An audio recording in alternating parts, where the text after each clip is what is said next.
What's up everybody? Welcome back to the channel. For those of you returning, you may have noticed the name change. We're no longer Fat Man Aquatics.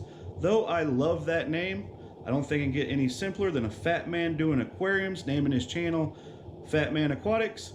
However, YouTube has decided that that name is derogatory. So anyone who tries to chat with me or share my links runs into a problem with it being flagged. So I did a quick name change without really thinking about it, without putting any research into it. Come to find out, there's some other channels out there already named Jacob's Aquatics. I also feel it's kind of basic. If this grows and becomes a brand, I really don't want my full name attached to it. I'd like to do something different. I'm kind of leaning towards maybe Triple J Aquatics. Triple J being that my name's Jacob, my wife and my daughter's name both also start with a J. I think that's a great way to tie the family into it, but I'm going to do more research on it before I change the name again. This channel is small enough, I don't feel I'm going to run into any problems right now. If you guys don't like that idea, or you have a better one, please leave it in the comment. If you're new to the channel, please take a second, smash that subscribe button, ring that notification bell, but still leave a comment. Let me know what you're thinking of the video you watched. Go check out my other ones. There'll be links in the description. Now, let's get on with today's video. All right, in today's video, I want to show you guys how I do my DIY aquarium lids. This isn't nothing new. You can find these same DIY tutorials all over YouTube using the same material. The Sunlight brand Multiwall Polycarbonate Sheets. I get this stuff at Home Depot. My Home Depot carries a 2-foot by 8-foot sheet for $35. Now I get anywhere from 7 to 8 aquarium lids out of each sheet. That makes them $5 or less a piece. Pretty sure you're not going to find a lid cheaper than that. It comes with a film on both sides and it is channeled. I don't know how well you can see that, which gives great insulation as well, helps hold the heat and moisture inside of the tank. Now, the reason I'm doing this video is because when I look this stuff up, most people I find are cutting this stuff with a table saw or a skill saw. They're doing all kinds of things like buying expensive blades or flipping their blades backwards to help keep from chewing it up. I feel like there's a lot of people out there that maybe don't have those tools or don't want to use those tools. But the reality is you can cut it with a regular razor blade. Just use a new blade, take your time, go slow. You don't want to lose a fingertip. Now let's cut over and I'll show you guys how I cut it with a regular old razor blade. All right, you can see here that I've already made one for the 15-gallon. This was my plant grow out tank. It is actually currently housing my guppies. They're all doing good there. So all we did was measure out the tank, notch for air lines, power cords, and for hang-on backs if you have them. What you're looking to do, and I hope y'all can see it here with the glare, I'm sorry if it's glaring too bad, you want to cut this to where it sets inside of this lip here. And you want to get it as tight as you can. That's going to help even more with evaporation loss and all of that stuff, keeping your heat in.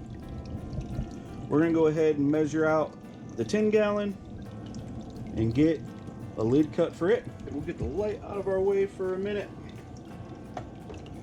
Sorry again if I accidentally blind anybody. Now, all I'm going to do is I have a Sharpie. I'm going to set this down inside that channel and mark where I need to make my cut at. It lines up right on that groove, so I can cut just to the inside of that groove there. It should be perfect. We'll do the same thing in this direction.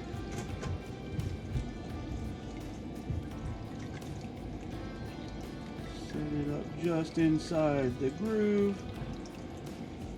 Flip it over, catch the other side.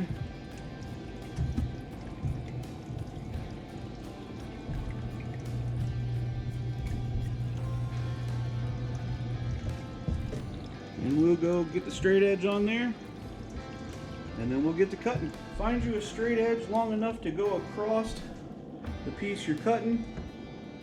In this case, I have a 4-foot level I'm going to use. Well, you can use anything from a board that's straight enough, a ruler that's long enough. I've even used a piece of cardboard once before. So just find you something that's long enough and straight enough, and connect the dots you made for your mark.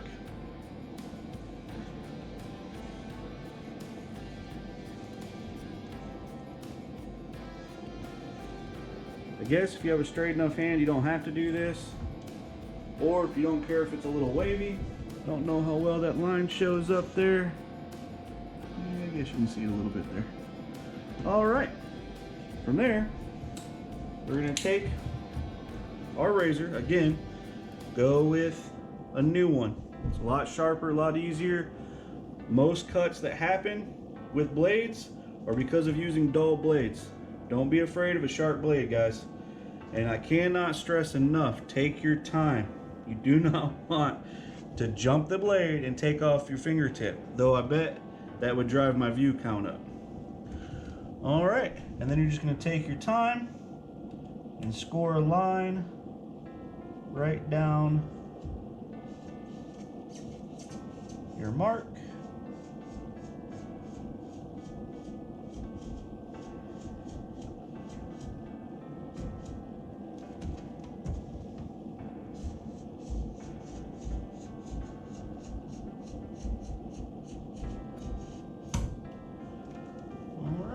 You're just going to do a couple passes.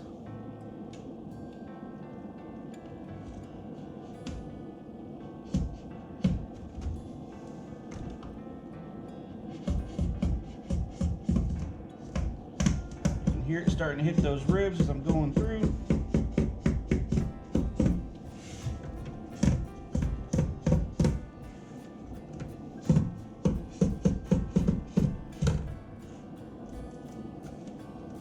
Usually I got to do 3 or 4 passes to get through those ribs deep enough.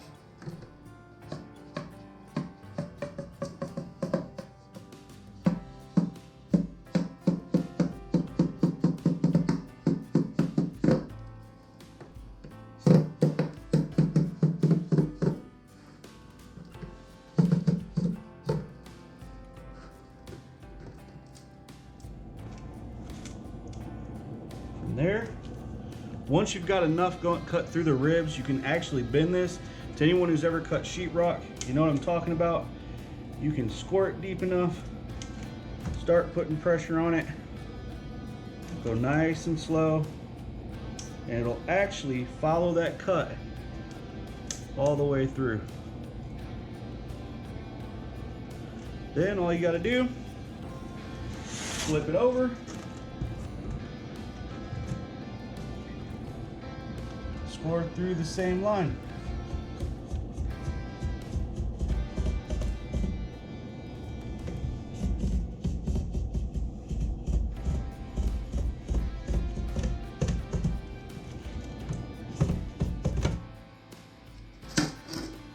And voila, you have a nice, straight, clean cut in the plastic. And for any of y'all who have done this with a table saw or a skill saw, let me know if that seemed any longer. In my opinion, the amount of time it would take me to go out to the shop, get an extension cord, get my skill saw, get everything all set up, and rip through one of this, I could already had a couple of these cut. We're gonna set the leftover aside because there's still enough there to do one more lid. You can see my mark I made for the length of this. That actually is right on one of the channels. So on this one I don't draw a line, I just follow the mark. Cutting through this side is a little easier. You don't have the ribs to fight with, but again, take your time. Better to make a couple cuts and be happy with it then speed through it. Already through that side. Flip it over, same thing.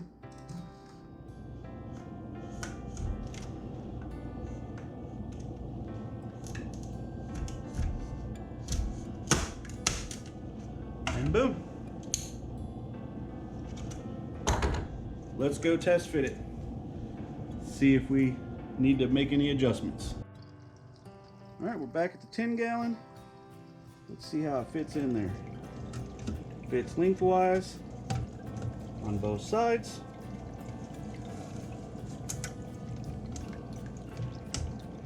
Fits widthwise on both sides.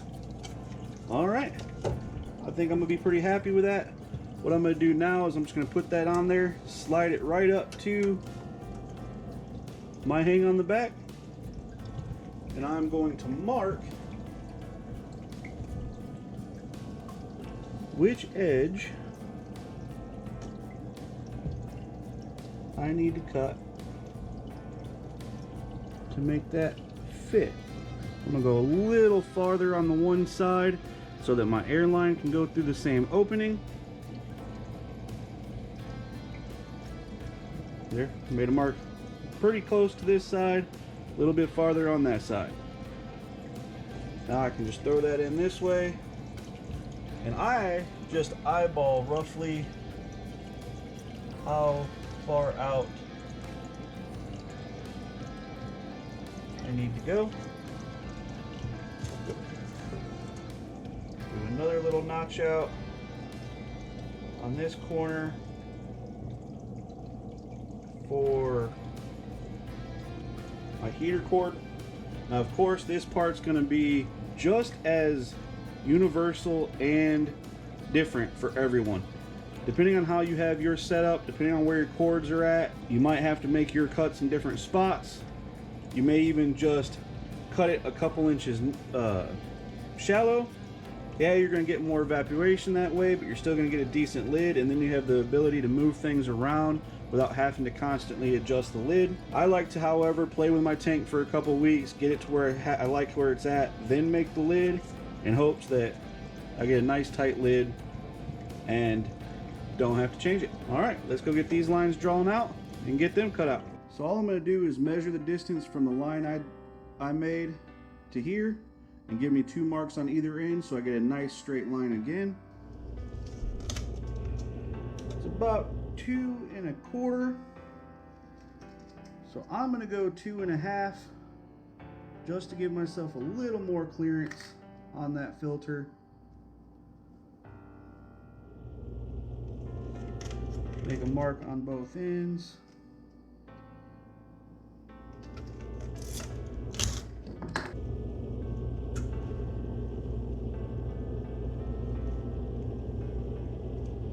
And connect the dots.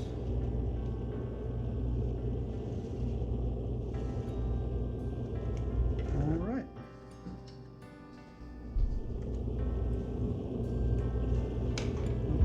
And you see that gives us, well, if I can get it without a glare, that gives us our line to cut across. Our other marks give us which channel to follow up. And then a little square notch out in the one corner. And we'll test fit it again.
clean up that edge a little bit.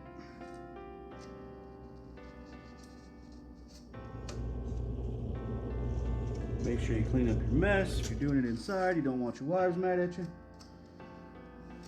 Or your spouses. Alright, do one little more notch out here in the corner.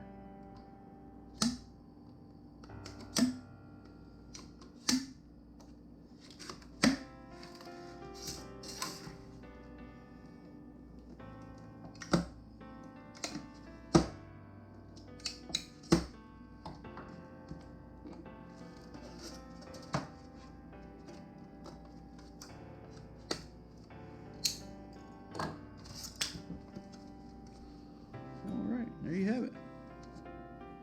Notch how it's done up. Nice clean edges. Let's go. Moment of truth.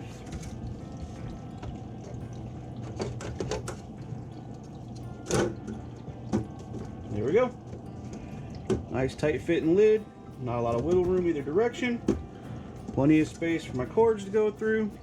And as you can see, I can push on this pretty good. Nice sturdy little lid. Can't beat that for $5 in a little bit of a time. The lid's in place. The tank is still lit up just fine. I'll give you a little closer look at that lid. All right, and there you have it. That's how I do my cheap DIY aquarium lids without breaking out the power tools. I hope you all enjoyed the video. Hope I helped somebody learn a way they can do something themselves. Until next time, don't forget to get out there and get fishy. Hey, how's it going? I just multi-wall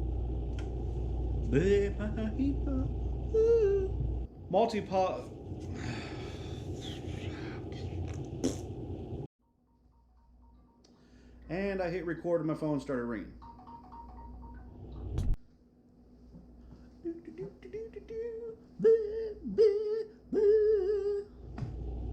Oh, I should have someone stand over here with a cue card so I don't fumble on my words quite as much. For those of you that don't have the tools, or like me, lazy and don't want to do all the extra work when you already got to do work, make sure you check out my other ones if you're new to the channel. I already said that.